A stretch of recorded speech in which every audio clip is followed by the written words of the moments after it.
I never thought I'd be the kind of person to keep secrets.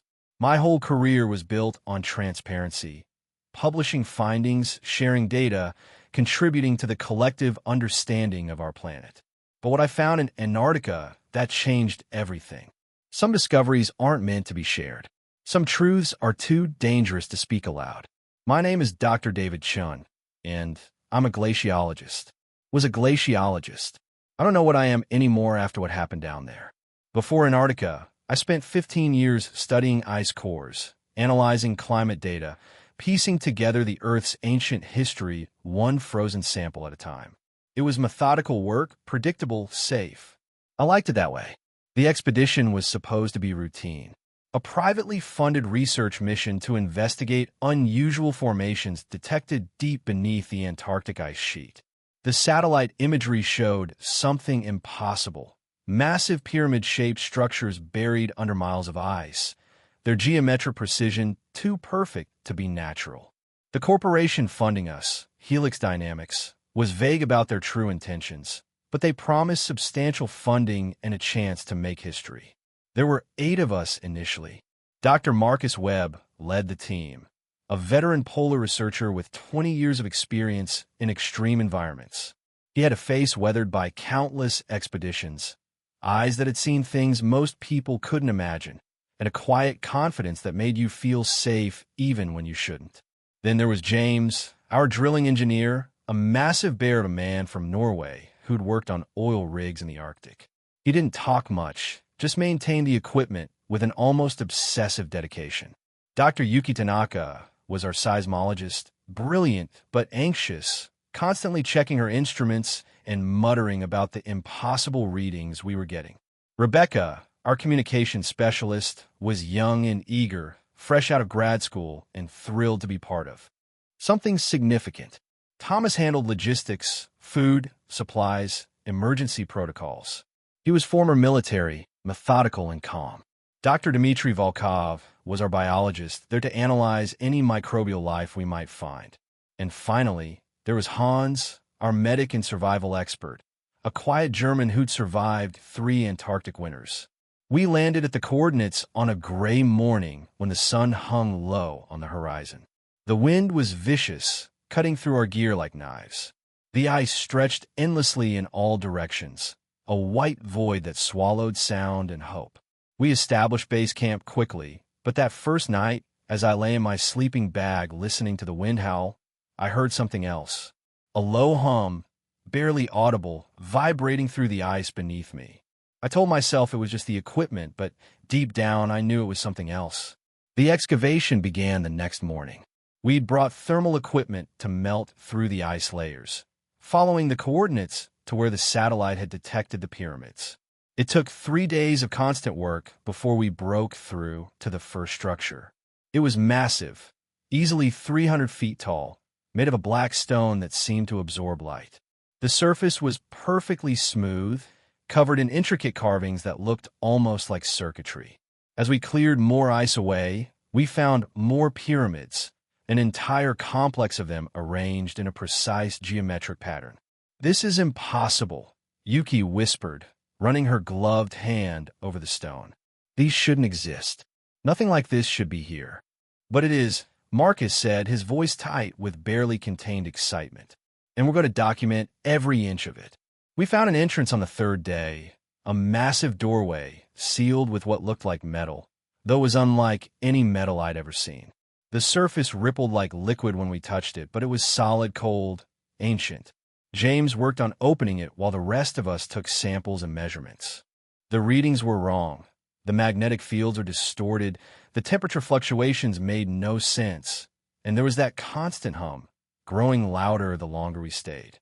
When the door finally opened, it released a blast of air so cold it burned my lungs. The smell that came out was indescribable, metallic, chemical, and something else, something organic and rotten. We descended into darkness, our headlamps cutting thin beams through the black. The corridor was perfectly smooth, the walls covered in those same strange patterns. They seemed to move in my peripheral vision, shifting and rearranging themselves when I wasn't looking directly at them. The corridor opened into a vast chamber, and what we found there made my blood run cold. It was a ship, massive, impossibly huge, its hull made of that same black material as the pyramids. It was half embedded in the ice, as if it had crashed here thousands, maybe millions of years ago, and the pyramids had been built around it. My God, Dmitri breathed. It's real. It's actually real. We explored cautiously, documenting everything. The ship's interior was a maze of corridors and chambers, all filled with technology we couldn't begin to understand. There were consoles covered in those glowing symbols, screens that flickered to life when we approached, displaying images we couldn't comprehend. And then we found the lab. It was a massive room filled with glass tanks, each one connected to a web of tubes and cables. Inside the tanks were creatures, specimens preserved in some kind of viscous fluid. Some were small, barely larger than insects. Others were humanoid, with elongated limbs and oversized heads. Their skin was gray and smooth, their eyes large and black. But it was the last tank that stopped us all dead. Inside was something that looked almost human. Almost. It was tall, nearly 7 feet, with pale, translucent skin stretched too tightly over a skeletal frame. Its limbs were too long, the joints bending at wrong angles. The head was hairless, the skull elongated, and where the eyes should have been were deep hollow pits. The mouth was slightly open, revealing rows of needle-like teeth. "What the hell is that?" James asked, his voice shaking. "A hybrid," Dmitri said, moving closer to examine it. They were experimenting, combining their DNA with other species, maybe even humans. "That's impossible," Rebecca said. "Humans didn't exist when this ship crashed here." "Unless it didn't crash that long ago," Marcus said quietly. "Unless they've been here all along." That night, back at camp, none of us could sleep. The discovery was too overwhelming, too impossible to process. We'd found proof of alien life, of visitation, of experimentation. It would rewrite everything we knew about human history. But there was something else bothering me, a nagging feeling that we'd missed something important. The ship felt wrong, like it wasn't just a vessel but a tomb. And those creatures in the tanks, they weren't just specimens. They were prisoners. Thomas was the first to crack. I found him the next morning, staring at the pyramid, muttering to himself. His eyes were glassy, unfocused. "Thomas," I said, touching his shoulder. He turned to look at me, and for a moment, I didn't recognize him. "They're still alive," he whispered. "In the tanks. I can hear them calling." Hans checked him over, but found nothing physically wrong. "Psychological break," he said grimly. "We need to consider evacuation." But Marcus refused. "We're on the verge of the greatest discovery in human history. We can't leave now." We returned to the ship that afternoon, more cautiously this time. The air felt different, heavier, charged with tension. The hum had grown louder, and I swear the walls were vibrating. Yuki's equipment started malfunctioning, readings going haywire. "Something's changed," she said, her voice tight with fear. "The energy signature is increasing. It's like something's powering up." We made our way back to the lab, and that's when we saw it. The last tank, the one with the hybrid creature, was empty. The glass was intact, the seals unbroken, but the tank was completely empty. The viscous fluid was gone, and so was the creature. "That's impossible," James said. "We were just here yesterday." It was still inside. We searched frantically, but found no sign of it. No trail, no evidence of how it had escaped. It was simply gone. "We need to leave," Hans said firmly. "Now!" But it was too late. The ship shuddered, a deep rumble that vibrated through the floor. The lights we hadn't activated, flickered to life, bathing everything in a sickly green glow. And then we heard it, a sound like breathing, wet and raspy, echoing through the corridors. Coming closer. We ran. Behind us, I could hear it, the scrape of claws on metal, the heavy thud of footsteps that moved faster than anything that size should be able to move.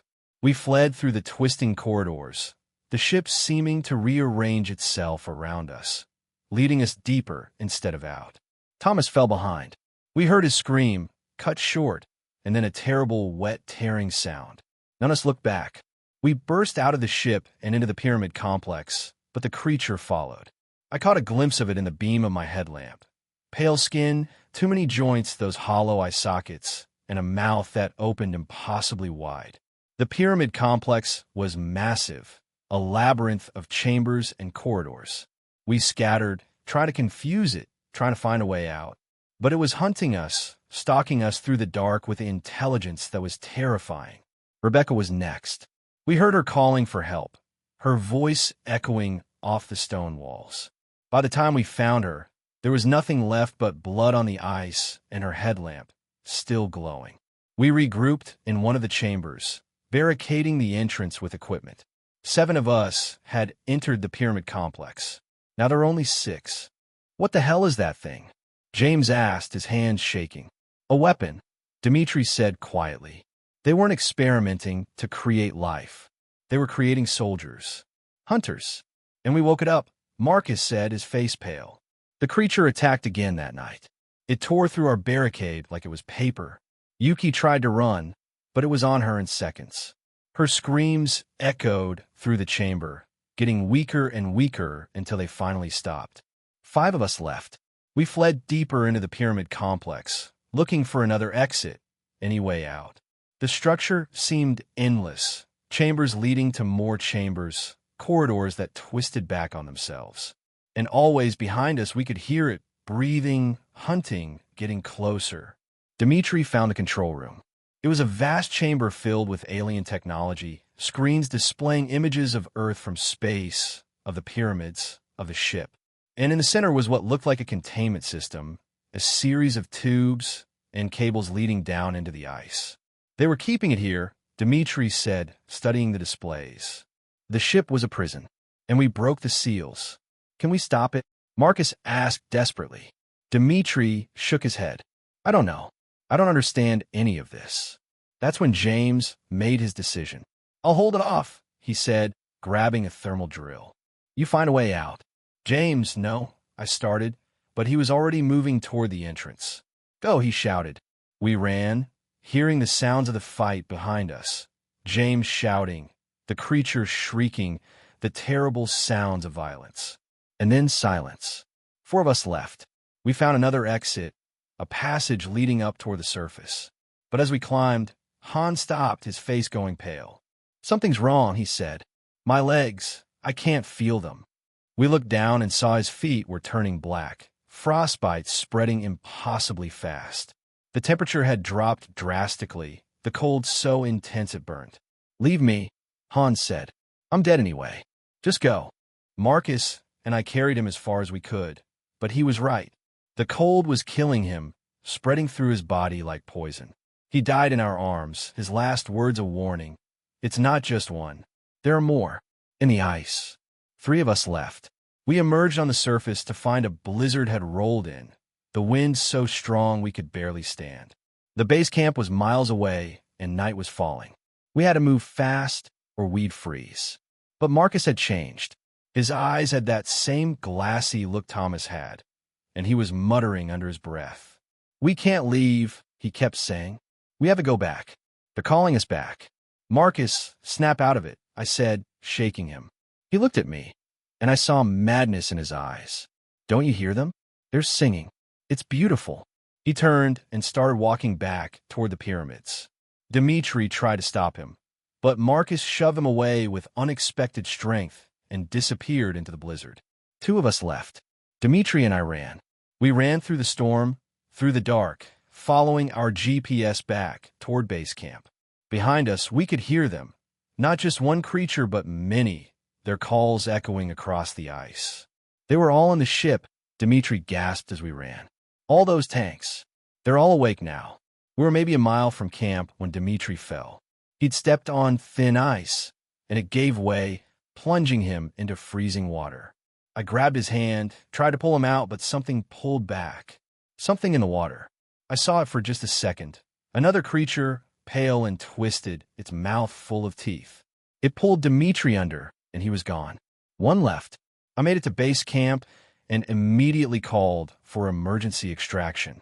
The corporation tried to delay, wanted me to go back to gather more data, but I refused. I told them it was all destroyed in the storm, that everyone was dead, that there was nothing left to find. The helicopter came the next morning. As we lifted off, I looked back at the pyramid complex, barely visible, in the distance, and I saw them, dozens of pale figures emerging from the ice, climbing out of the structure we'd unsealed. Back in civilization, I told them it was an accident. A structural collapse killed the team. I was the only survivor. They believed me, or at least they pretended to. Helix Dynamics tried to organize another expedition, but before they could, the entire region experienced unprecedented seismic activity. The pyramids collapsed, buried under tons of ice and snow. The site was deemed too dangerous, restricted indefinitely. But I know the truth. Those creatures are still down there, multiplying, spreading through the ice. And every year, the ice melts a little more. I still hear them sometimes in my dreams, their calls, their whispers, promising things I try not to understand. They're waiting, patient and hungry, for the ice to melt completely. That's why I'm writing this. Not as a confession, but as a warning. Don't go to Antarctica. Don't dig beneath the ice. Don't open what was sealed for a reason. Because what we found wasn't just buried there by chance. It was imprisoned, and we set it free. The creatures are real. The pyramids are real. And they're still down there, waiting for the ice to melt so they can spread across the world. When that day comes, and it will come, humanity won't be ready. Because we never are.